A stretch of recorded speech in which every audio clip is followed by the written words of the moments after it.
जैसे बिन हल हर जिमी नहीं बोइए, सूत बिना कैसे मणि परोइए।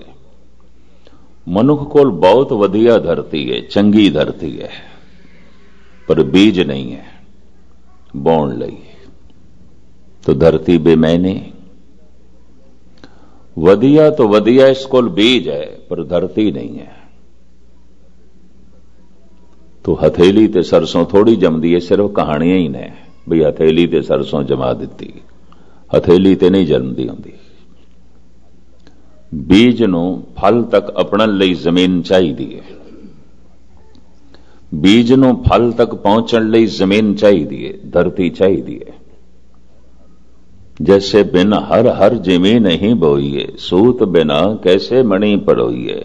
कुंडी पिन क्या गंठ चढ़ाइए, साधु बिन तैसे अवगत जाइए। जैसे मात पिता बिन बाल न होई, बिंब बिना कैसे कपड़े धोई। पिता तो बिना कोई मां नहीं हो सकती, और मां तो बिना कोई पिता नहीं हो सकता किसी बच्चे का। भगत कबीर। जैसे मात पिता बिन बाल न होई, बिंब बिना कैसे कपड़े धोई। साबण है और अच्छे तो अच्छे वॉशिंग पाउडर होवन, पर पानी नहीं है, बिंब पानी। तो भाई साहब जी कहते ने साबण बेमैनी। कबीर, कपड़े की मैल किस तरह निकलेगी। ये चंद मैं थोड़े सामने उदाहरण रखे ने, और ये उदाहरण न्याय शास्त्र दे करता गौतम ने दिते ने। कहते जिथे तक मैं संसार विच देखदा, एक वस्तु दूसरे दे आसरे ते खड़ी है। वो आसरा उस कोल खो लईए, वो कम करनों रह जाती है, नहीं कर सकेगी, खो जाएगी, मिट जाएगी। चाहे सूक्ष्म जगत है, चाहे अस्थूल जगत है, एक दूजे दे आसरे नाल चल रहे हैं। इसदी इन्हां ही दलीलां नूं पकड़ के कुछ एक ने कह दिता, शायद फिर परमात्मा नूं भी आसरे की लोड़ है। तो पता उन्होंने की आख्या, नास्तिक लोगों ने, चलो परमात्मा नूं करता मन लेंदे आ, कारण नहीं है, वो कारण नहीं है। और दलील, घड़े दा करता कुमार जरूर है, कारण नहीं है, कारण ते मिट्टी है। फिर नमितो उपादान कारण, चलो मिट्टी भी होवे तां भी कुमार नहीं बना सकता, घुमदा होया चक चाहिदा है, सोटा चाहिदा जिस नाल चक घुमदा है ते घड़े बनदे ने। करता मन लैंदियां गहणियां दा सुनार नूं, पर कारण नहीं है, कारण ते सोना है। और ना होवे सोना तो किस तरह बनाएगा। तो चलो सोना भी होवे, कारण भी होवे, तां भी नहीं बना सकेगा अगर औजार नहीं ने, निमित्त उपादान कारण नहीं है। संसार दी इस ढंग की व्याख्या करदियां करदियां ये विचार परमात्मा तक पहुंचे। और आप सुन के हैरान होवोगे, स्वामी दयानंद जिन्होंने आर्या समाज नूं जन्म दिता, इसे ही शास्त्र तो प्रभावित होकर कहंदा है, ईश्वर ते मादा दोवें अनादि ने, दोवें इकट्ठे चले आ रहे हैं। जी ईश्वर दा आद लभना औखा है, तो ये जो मादा है इसका भी आद लभना औखा है। भाव जे सोनार दा आद दा पता नहीं चलता, तो सोने दे आद दा भी नहीं पता चलता। ये दोवें इकट्ठे चले आ रहे हैं। तो इसका मतलब एक नहीं है, दो ने, एक मादा है, एक परमात्मा है। एक वस्तुआं ने, एक सोना है, एक सुनार है। तां गहणियां दी बनतर होई है, तां गहणे आलमे वजूद दे चाहे ने। आर्या समाज इस ते खड़ा है। यही कारण है आर्य समाज दे विच कोई गूढ़े भगत रसक पुरुष नहीं पैदा हुए। ये ख्याल ही ऐसा है कि मनुख दे अंदर ईश्वर की महानता नूं प्रगट ही नहीं आउण दिंदा। ऐसा कुमार है परमात्मा, अगर मिट्टी नहीं, घुमदा होया चक नहीं, तो कुछ नहीं कर सकता, मुताज है। और ये मिट्टी ते कुमार दोवें अनादि ने, दोवें आद काल तो चले आ रहे ने। स्वामी दयानंद सत्यार्थ प्रकाश दा करता।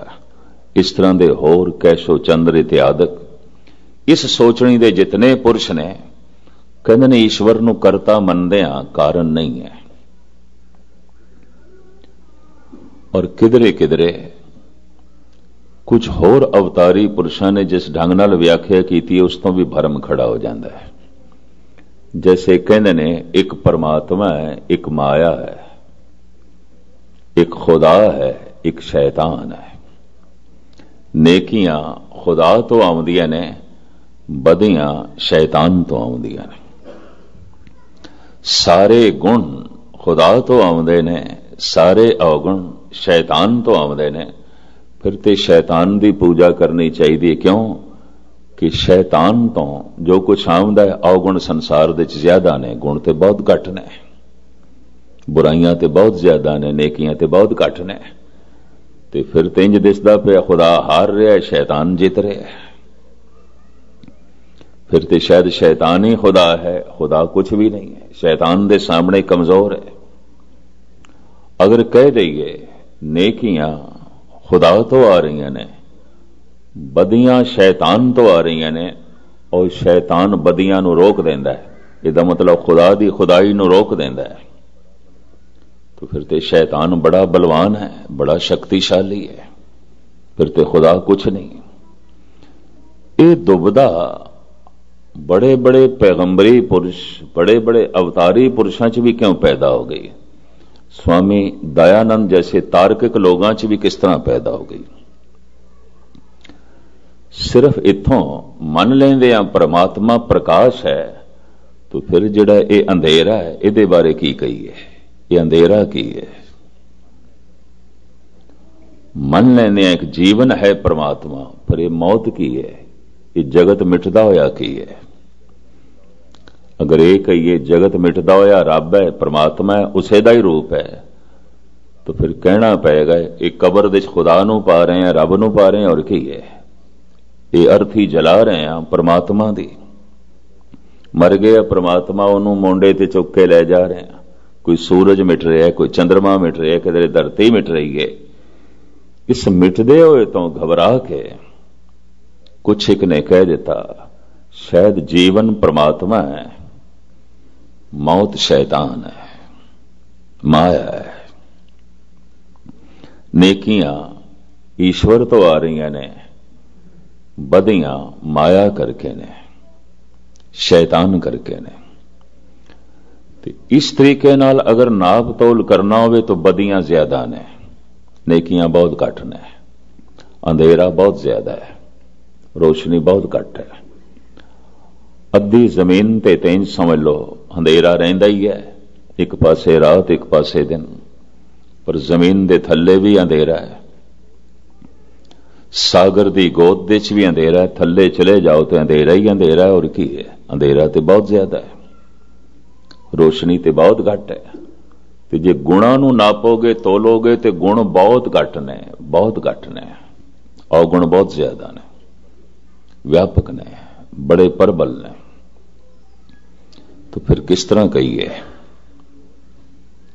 ईश्वर कमजोर है? महात्मा बुद्ध जैसे ने अपने चचेरे बिराई नूं साफ उपदेश देंदियां कह दिता सी आनंद नूं, बहुत वड्डी भीड़ दे कोई चंगे मनुख नहीं आउंदे, और चंगे मनुखां दी कोई भीड़ नहीं आउंदी।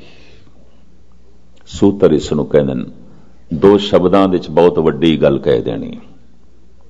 आनंद भीड़ तो मुतासर ना होवी, बहुत वड्डी भीड़ विच कोई चंगे मनुख नहीं आउंदे, पेड़ा चाल आउंदी है, और चंगे मनुखां दी कोई भीड़ नहीं आउंदी।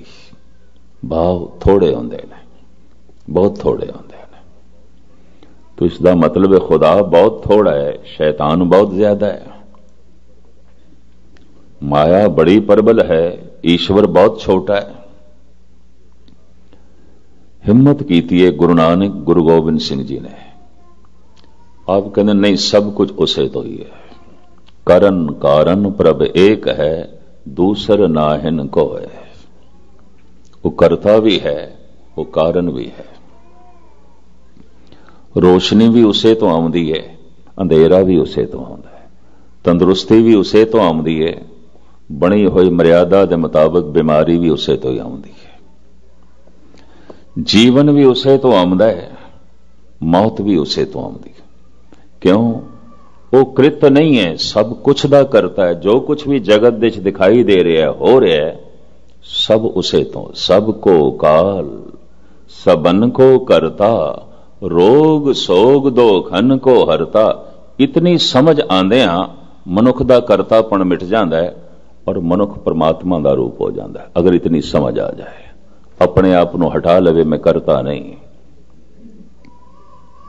इसे नूं कहा गुरु अर्जन देव जी महाराज ने, बहुतियां कोल मैला धर्म है ते निर्मल धर्म किस दे कोल होंदा है? तो इत्थे सवाल पैदा होंदा है, धर्म भी मैला होंदा है ते निर्मल होंदा है। जिस ढंग नाल गुरु अर्जन देव जी महाराज का शब्द है, इस ढंग नाल ते है जिवें निर्मल पानी ते मैला पानी, शुद्ध सोना ते खोटा सोना कह देंदे ने, मुलम्मा खोटा। तो एक सोना है, एक खोट है, एक निर्मल जल है, एक मैला है, एक निर्मल धर्म है, एक मलिन धर्म है। केड़ा मलिन धर्म है ते केड़ा निर्मल धर्म है? धन गुरु अर्जन देव जी महाराज इस तरह बयान करते हैं, कर्म करत होवे नहे कर्म, तिस बैसनो का निर्मल धर्म। कर्म ते उसने कीता है, जप कीता है, तप कीता है, दान कीता है, पुण्य कीता है। नहे कर्म, कर्म नाल अपना संबंध तोड़ लिया। मैं नहीं कीता, मैं नहीं कीता। जप कीता है, मैं नहीं कीता। अगर मैं कीता है तो फिर मैनू फल भी चाहिए। और फल की चाहत ऐसा बोझ बनेगी, मनुख उस फल नाल जुड़िया रह जाएगा, परमात्मा नाल नहीं। उम्मीद है गल दिमाग विच बैठी होगी जरूर। कर्म करत होवे नहे कर्म, मैं एक कर्म कीता है, एक बीज बोया है, एक कर्म कीता है और कीता है फल दे लई। तो मैं जुड़ गया फल की चाहत नाल, फल नाल ही जुड़ गया। दान कीता, दान का एक फल अंदर कल्पना की किसी सुख की, तो मैं तो उसे सुख नाल जुड़िया रह गया, परमात्मा नाल ते जुड़िया नहीं। मैं जप कीता, मैं तप कीता, मैं बाणी पढ़ी, बदले च मैं कोई कामना रख ली, मैं तो अपनी कामना नाल जुड़िया रह गया, रब नाल ते जुड़िया ही नहीं। तो साहब कहते ने मैला धर्म है। अगर ये दान भी है तो मैला है, अगर ये ज्ञान भी है तो मैला है, अगर ये सेवा भी है तो मैली, शुद्ध नहीं है, पवित्र नहीं है। धर्म नो किधरे इतनी सौखी खेड़ ना समझ लेना। मंदिर मस्जिद गुरुद्वारियां दे जे थानू इकट्ठ दिखाई देंदा है, ये धार्मिक होने की कोशिश करने वालियां दा इकट्ठ है। धार्मिक हो गए ने, ये कोई लाजमी नहीं है, कोई जरूरी नहीं है। हो गए होगा कोई एक दो बंदे धार्मिक हो गए होंगे, बाकी धार्मिक होने की कोशिश पे करते हैं, यत्न पे करते हैं। काहू फल की इच्छा नहीं बाँचे। कृष्ण ने ऐलानिया कह दिता सी अर्जन नो, ऐ अर्जन तू कर्म कर, फल मेरे ते रहन दे, तू फल की चिंता ना कर। इसनों शेख सादी कहते ने, नेकी कुन चाह अंदाख्त, करने की शुभ कम कर लेकिन फल खूच सुट दे। नेकी कुन चाह अंदाख्त, शुभ कम कर, फल की इच्छा खूह दे सुट दे। अगर तू फल की इच्छा रख ली तो फिर फल नाल जुड़िया रह जाएगा, खुदा नाल नहीं। बस फल की इच्छा का त्याग कर दे। और ये इच्छा अगर तू खुदा दी भी रखी है तो खुदा भी एक फल है, इसनों भी थोड़ा जिहा जानना। अगर मैं एक शुभ कर्म कर रहा ਤੇ ਇਸ ਦੇ ਵਿੱਚ ਵੀ ਹੈ ਕਿ ਮੈਨੂੰ ਈਸ਼ਵਰ ਮਿਲੇ। ईश्वर एक रस है, ईश्वर एक आनंद है, ईश्वर एक शक्ति है, ईश्वर मेरा एक भविष्य है, ईश्वर एक खेड़ा है, ईश्वर एक खुशी है। अगर ऐसा मैं कर्म करा तो दृष्टि मेरी फल ते होवे तो मैं पूरी लीनता नाल एकाग्रता नाल कर्म कर नहीं सकांगा। बस फल दी इच्छा कर्म दे च एकाग्र नहीं होण देंदी। इस वास्ते कहंदे ने खुदा दी चाहत, परमात्मा दी चाहत भी उदों संसार बन जाती है जद कर्म करदियां मनुख कर्म दे च लीन नहीं होया, फल दी चाहत विच लीन हो रहा है, वो कर्म संसारी हो जाता है। काहू फल की इच्छा नहीं बाछे। इसनूं शमस तबरेज कहंदे ने तरक बा तरक। त्याग कीता है, हुण त्याग दा भी त्याग कर। हद हो गई, त्याग दा त्याग एक ही। तू त्याग कीता है, समा कढ़िया है, दान कीता है, पुण्य कीता है, बहुत कुछ कीता है, हुण त्याग दा भी त्याग कर। त्याग दा त्याग की है? जो कुछ मैं कीता उसका जो फल है हुण उसका भी त्याग कर। ये कठिन गल है। यही कारण है कि धार्मिक मनुख सारी जिंदगी धार्मिक कर्म करता रहता है, ना रस, ना खेड़ा, ना खुशी, ना समाधि, ना बैराग। बेरसी नाल बाणी पढ़ता है, बेरसी नाल कीर्तन सुनता है, बेरसी नाल कथा कीर्तन करता है, बेरसी नाल गुरु कोल बैठता है, क्योंकि फल, वो जिहड़ी फल की इच्छा है कर्म दे च लीन नहीं होण देंदी। और इस इच्छा नूं एक पासे करिए तो कर्म ही भगवान बन जाता है, कर्म ही परमात्मा बन जाता है, कीर्तन ही ईश्वर बन जाता है, पाठ ही परमात्मा बन जाता है, जप ही ईश्वर बन जाएगा, सेवा ही ईश्वर बन जाएगी।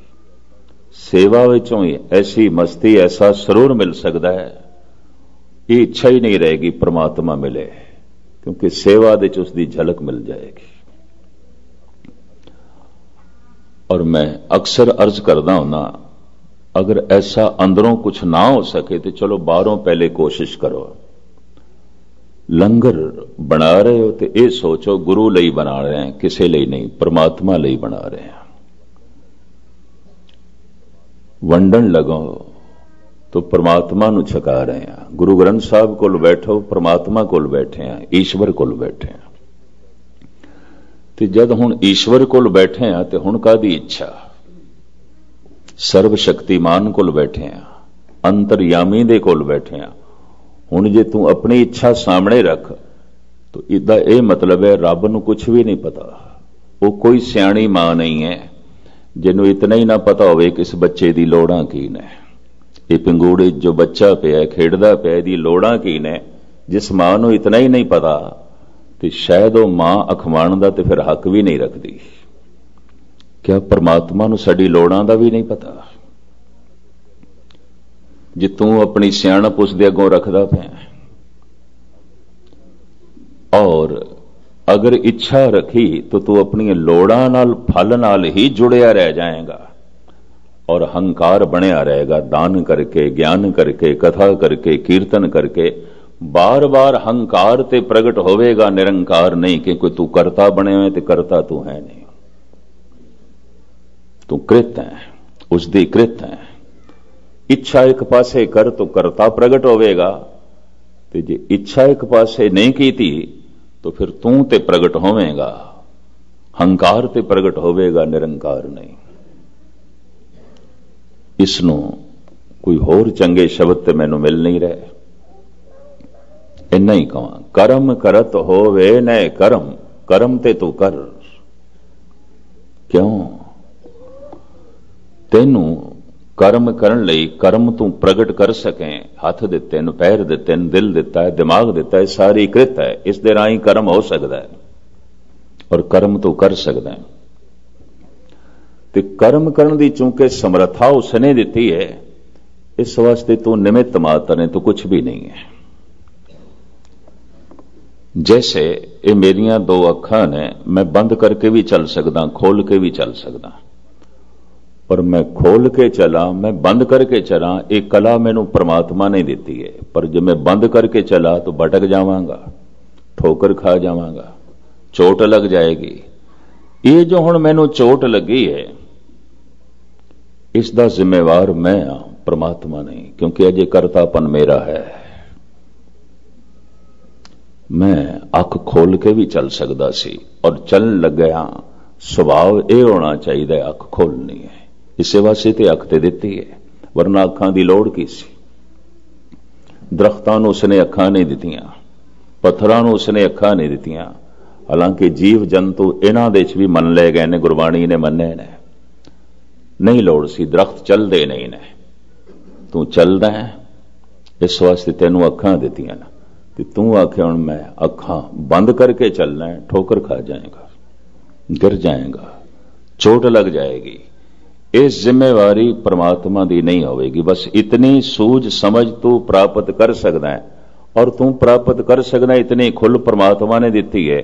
चूंकि खुल भी परमात्मा दी दिती हुई है, इस वास्ते मेरा कुछ भी नहीं और मैं कुछ भी नहीं, सब ईश्वर, सब परमात्मा।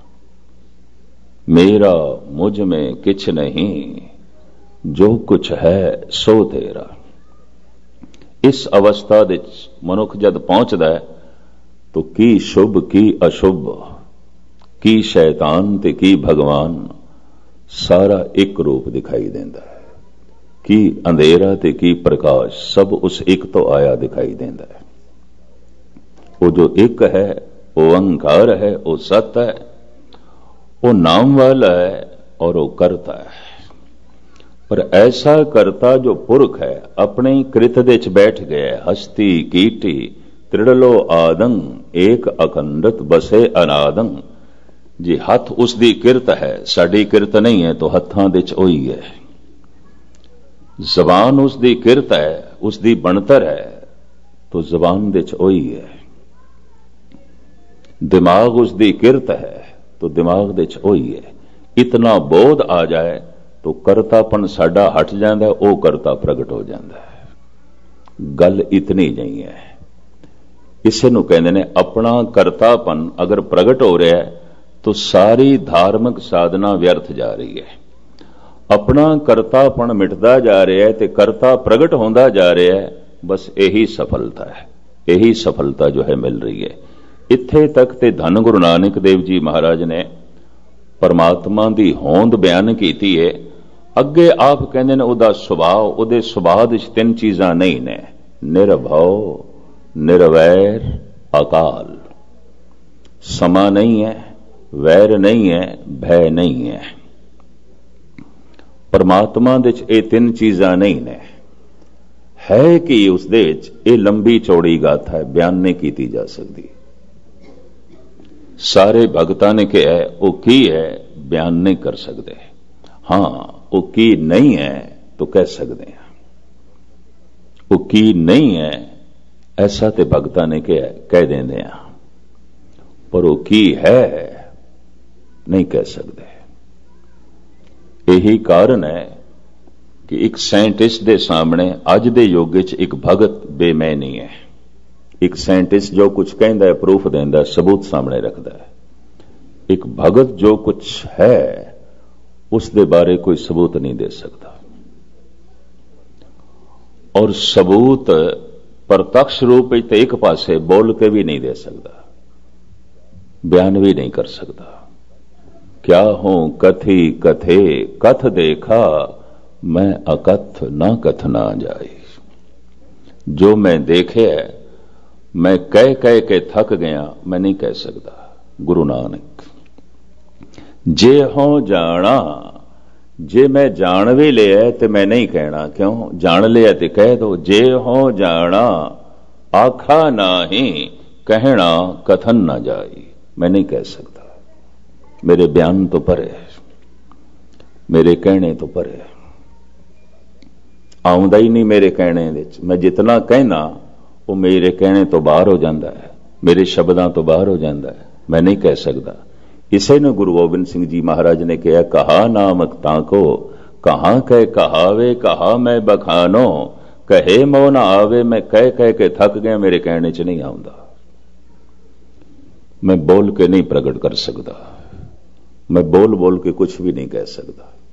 हुण एक प्रत्यक्ष प्रमाण भी नहीं ते बोल के भी प्रगट ना होवे तो फिर भरोसा किस तरह करिए, विश्वास किस तरह करिए, भगत दी गल ते किस तरह विश्वास करिए। दुनिया दे जितने वड्डे अवतारी पुरुष सन उतनी कठिनाई चो लंघे। कोई सूली ते चढ़दा, किसी दे बंद बंद कट्टे गए, कोई तत्ती तवी ते बैठदा, किसी नूं उन ठोकरां खाणियां पईयां। कारण नहीं समझते, चाहे वो को प्रत्यक्ष प्रमाण नहीं दे सके, और उदों नहीं दे सके, अज भी नहीं, कोई प्रत्यक्ष प्रमाण नहीं। अगर एक संत एक भगत नूं कहिए कोई प्रत्यक्ष प्रमाण दे, चलो बोल के ही स्पष्ट कर दे, नहीं है, इशारे ही ने, सिर्फ सारे इशारे ने। धन गुरु अर्जन देव जी महाराज कहते ने, बिसम बिसम बिसमे ही भईए लाल गुलाल रंगारे, कहो नानक संतन रस आई है ज्यों चाख गूंगा मुस्कारे। गूंगे दी मुस्कुराहट ते दसदी है कुछ खुशी है, इसदे कोल आनंद है, पर यह खुशी किस चीज दी है उसदे कोल पूछी है तो की दसे, किस तरह बयान करे। इतना वड्डा रस, इतना वड्डा प्रकाश, इतनी छोटी जबान बयान किस तरह करे। इस वास्ते साइंटिस्ट पूज हो गया, महान हो गया, जो कुछ कहता है उदा सबूत देंदा है। भगत कहता है मैं कह के भी कुछ नहीं कह सकता, बाकी प्रत्यक्ष प्रमाण देना तो एक पासे, मैं कह के भी कुछ नहीं कह सकता।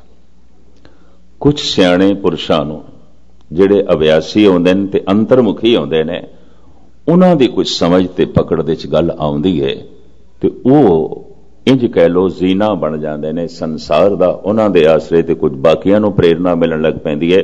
तो धन गुरु नानक देव जी महाराज कहते हैं ऐसा करता है अपनी कृत दे च पूरिया होया, उहदे च भय नहीं है, उसदे च वैर नहीं है, उसदे च समा नहीं है, उसदे च है कि नहीं कुछ कह सकते, पर उस च की नहीं है। प्रथम भय नहीं है, वैर नहीं है, और समा नहीं है, काल नहीं है। काल कहते हैं समय नूं, वकत नूं। परमात्मा दे च वकत नहीं है, परमात्मा दे च वैर नहीं है, ते परमात्मा दे च भय भी नहीं है। सगल समगरी डरे व्यापी बिन डर करने हारा। महाराज कहते हैं भय सब थाई है, पशुआं दे च, पक्षियां दे च, मनुखां दे च, देवियां दे च, देवतियां दे च भयभीत ने, अपने अपने ढंग का भय। सगल समगरी डरे व्यापी बिन डर करने हारा। ते भय केवल मौत का ही है और किसी चीज का नहीं, किसी चीज का ही नहीं। सारी सुरक्षा मौत तो है, सारा डर मौत का है। और गजब की गल है, मौत का डर उस दिन मिटता है जब जीवन की तरह इसनूं कबूल कर लईए, उस तो पहले नहीं मिटता। जन्म है, जीवन है तो मौत भी है, कबूल कर। पहला मरण कबूल, जीवन की छड़ आस तो कबूल नहीं, भयभीत है मनुख। महाराज कहते ने उस दे च भय नहीं है। भय क्यों नहीं है? मौत नहीं है, अमिट है, सदैवी है, सत्य है। वैर नहीं है क्योंकि शरीक नहीं है। अक्सर वैर शरीका नाल होंदा है, उसकी बराबरी तो ही नहीं है, कोई शरीक ही नहीं है, कोई उसकी बराबरी का दावा ही नहीं कर सकता तो करता ही नहीं। वैर तो रहत है, भय तो रहत है, काल तो रहत है। ये तिन्ने अवस्थावां जो अपने आप दे च एक बारीकी रखी दियां ने, मैं कल सवेरे कल शाम दे दीवान दे थोड़े सामने खोलण की कोशिश करांगा। वो निर्भय है, वो निर्वैर है, वो अकाल है। अकाल काल नहीं है, उहदे च समा नहीं है। परमात्मा दे च वकत नहीं है, परमात्मा दे च वैर नहीं है, और परमात्मा दे च भय भी नहीं है। जिस ढंग नाल गुरु ग्रंथ साहब जी महाराज ने, धन गुरु नानक देव जी महाराज ने इसनूं खोलिया, मूल मंत्र दे एक एक अखरां दी तह दे जो सज्जण जाना चाहते ने, सुनना चाहते ने। बाकी व्याख्या मैं कल करांगा। निर्भव निर्वैर अकाल उसका सुभाव है। पुरख करता नाम सत ओंकार एक उसका स्वरूप है, उसकी होंद है। एक ओंकार सत नाम करता पुरख उसका स्वरूप है। निर्भव निर्वैर अकाल ये उसका सुभाव है, उसकी सीरत है। तो उसकी सीरत नूं तुच्छ बुद्धि अनुसार मैं कल शाम नूं तुहाडे सामने बयान करने की कोशिश करांगा। लेट ना करिए। सारियां दा हार्दिक तौर ते धन्यवाद। भुल चुक दी क्षमा। धन गुरु नानक देव जी महाराज बख्शिश करन, रहमत करन। करम करत होवे नह करम, तिस बैसनों का निर्मल धर्म।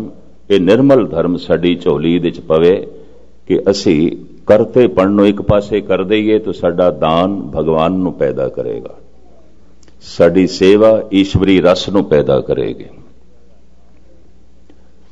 साडा जपिया होया नाम यकीन जानो प्रभु नूं प्रगट करेगा, साडी पढ़ी हुई बाणी गुरु नूं प्रगट करेगी। पर साडा करतापण अगे आ गया तो साडा हंकार ते प्रगट होंदा जाएगा, निरंकार तो दूरी होंदी जाएगी। करते पढ़ एक पासे कर दईए सारे कर्म निर्मल, ते करतापन अपना जोड़ दईए सारे कर्म मैले। तिस बैसनों का निर्मल धर्म। इत्थे तक सतगुरां ने उसके स्वरूप की जो व्याख्या की है तुच्छ बुद्धि अनुसार मैं थोड़े सामने रखी है। उहदे सुभाव की व्याख्या वाकई उसकी जीवन शैली की, उसका स्वभाव की है। तो ये कल इत्थे ही समाप्ति। हुण आप आनंद साहब का पाठ एक छोटा जिहा शब्द गुरु के कीर्तनिया पासों सरवण करो ते समाप्ति। भुल चुक दी क्षमा।